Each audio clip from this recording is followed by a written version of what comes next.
ഇന്നത്തെ ക്രാഫ്റ്റ് ഇതായി ഒരു കോഫി കപ്പ് വെച്ചിട്ടാണ്. കുറേ നാളായിട്ട് ചെയ്ത് നോക്കണമെന്ന് വിചാരിച്ചിട്ടുള്ള ഒരു ക്രാഫ്റ്റ് ആയിരുന്നു. എന്നാ പിന്നെ എങ്ങനെയാ തുടങ്ങല്ലേ. ഇനി ഒരു യെല്ലോ പേപ്പർ എടുക്കുക. എന്നിട്ട് ഈ കപ്പിനെ നമുക്കത് ഉപയോഗിച്ചിട്ടൊന്ന് നല്ലപോലെ കവർ ചെയ്ത് കൊടുക്കാം. നിങ്ങൾക്ക് വേണമെന്നുണ്ടെങ്കിൽ യെല്ലോ പെയിന്റ് അടിക്കാം. ഇനി നമുക്ക് ഇതിന്റെ ടോപ്പിലെ ഭാഗം ബ്രൗൺ കളർ ഒന്ന് പെയിന്റ് ചെയ്ത് കൊടുക്കാം. ഇനി ഒരു ഗ്രീൻ പേപ്പർ എടുക്കുക. അതൊന്ന് റോൾ ചെയ്തിട്ട് ഇതേപോലത്തെ ഒരു സ്റ്റിക്ക് ഉണ്ടാക്കാം. എന്നിട്ട് നമുക്ക് ഇതിന്റെ സെന്ററിൽ ഒരു ഹോൾ ഉണ്ടാക്കിയിട്ട് അതൊന്ന് ഇൻസേർട്ട് ചെയ്യാം. എന്നിട്ട് ഈ ഒരു ഭാഗത്ത് സെല്ലോ ടേപ്പ് വെച്ച് നല്ലപോലെ ഒന്നും ഇങ്ങനെ ഒട്ടിച്ചു കൊടുക്കാം. ഇനി നമുക്ക് കുറച്ച് ഫ്ലവേഴ്സ് ഉണ്ടാക്കണം.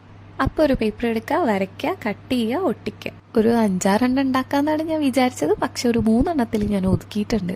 പേപ്പർ ചുറ്റി 2 സ്റ്റെമ്മും കൂടെ ഒട്ടിച്ചു കൊടുത്തിട്ടുണ്ട്. പിന്നെ ഫ്ലവേഴ്സ് ഒട്ടിച്ചു, ലീഫ് ഒട്ടിച്ചു. അതെ, അങ്ങനെ നമ്മുടെ പ്ലാന്റ് ഇവിടെ റെഡി ആയിട്ടുണ്ട്. ഇനി എന്തോ ഒരു കുറവുണ്ട്.